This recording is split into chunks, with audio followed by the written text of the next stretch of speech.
సభకు నమస్కారం అండి.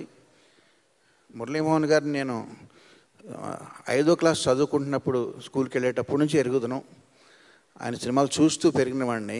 ఈనాడు ఆయన ముందర ఇట్లా నిలబడి ఈ కార్యక్రమంలో సంభాషించగలుగుతున్నానంటే అది నేను చేసుకున్న పుణ్యంగా. ఆయన ఎంత ఆదర్శం అంటే, ఆయన వయసు ఎంతో నాకు తెలియదు కానీ ఆయన నాకన్నా చిన్నేమో నేను అడిగాను ఆయన కూడా ఒకసారి. తర్వాత తెలిసి ఆశ్చర్యపోయాను. దానికి ఒకే ఒక కారణం ఆయన మనస్తత్వం. ఫిట్నెస్ కోసం జిమ్స్కి వెళ్ళి అవేవో తాగి ఇవేవో తిని చేసే రోజుల్లో అందరూ తెలుసుకోవాల్సింది ఏంటంటే, ఆయన ఎంత నటుడో నేను చెప్పాల్సిన పని లేదు.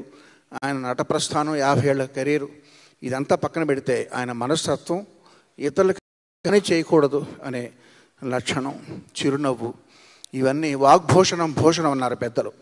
ఇది చూసి ఆయన చూసి నేర్చుకోవాల్సినంతగా ఇంకెవ్వరు నేను చూడలేదు నా లైఫ్లో. సార్, ఇంకా ఎన్నో సంవత్సరాలు మీరు మా అందరికీ ఆదర్శప్రాయంగా ఈ కెరీర్లో కొనసాగిస్తూ మాకు అండదండలుగా ఉండాలని ఆ దేవుడిని ప్రార్థిస్తున్నానండి. All the best sir. Thank you.